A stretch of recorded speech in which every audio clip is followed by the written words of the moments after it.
This virus ain't that serious. More than 34,000 new cases every day. We're gonna enjoy ourselves. We having day parties all day.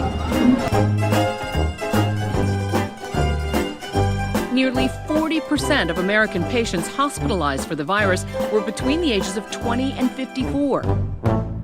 If I get corona, I get corona. At the end of the day, I'm not going to let it stop me from partying. Local governments are struggling to crack down on social distancing orders. Are you going to allow the government to tell you you have to wear a mask?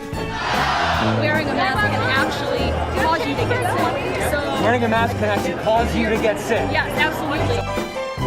Add in social distancing and good air circulation, and COVID risk goes way down.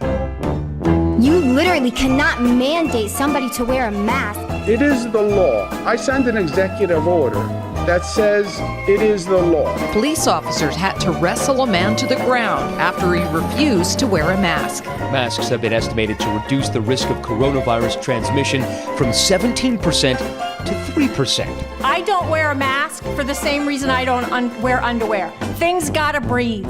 Well, since we have to wear them and it makes it harder to breathe, it just makes it a lot easier to breathe. All right, but this is a mask. This is a chin guard. President Donald Trump says he will not support a nationwide mask mandate.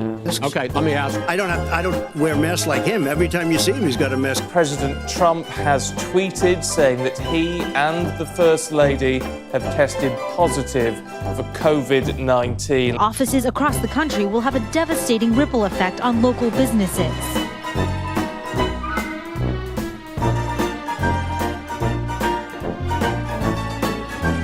Upcoming Tokyo Games will be postponed for at least a year. Now to Australia, where they're facing those massive fires.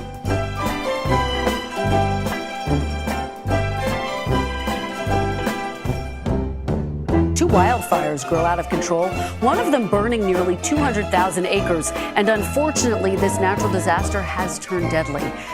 Overnight, the sprawl of more than 500 California wildfires surged in a relentless march of flames. This morning, Isaias slamming the East Coast, touching down in North Carolina overnight as a Category 1 hurricane. It's going to cause major impacts.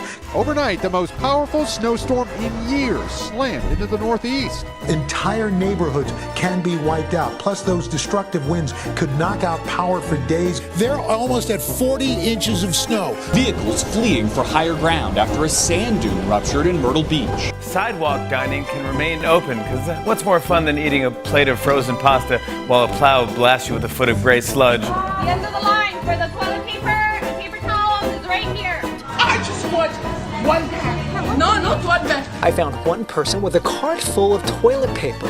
When people are in a panic, they're going to buy as much of it. That's why customer Marisa Lorenzo already bought several alcohol bottles while supplies last.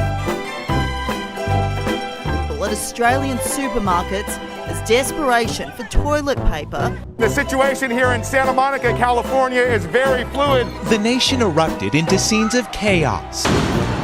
Overnight violent protests erupting in Philadelphia, hours after police shot and killed a black man.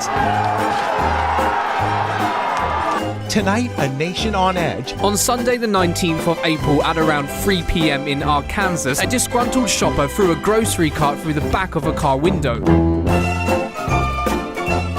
Planning to change the rice makers' brand identities.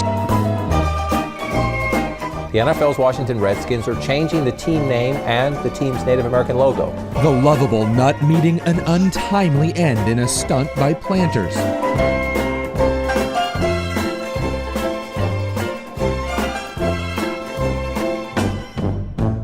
We did win this election. We can now project that former Vice President Joe Biden has been elected President of the United States. If you count the legal votes, I easily win. Biden won by a sizable amount. We were winning in all the key locations by a lot, actually.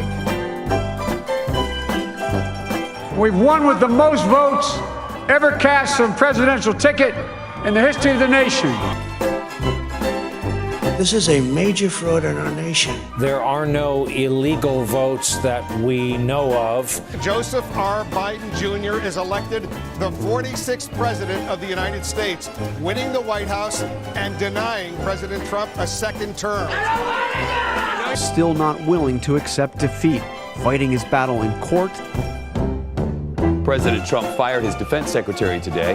No lame duck president has ever done such a thing. Give the ball to someone else. I just think it's an embarrassment. A lot of fun. We had a lot of fun. We had a lot of fun. You're the president of the United States. Let's go.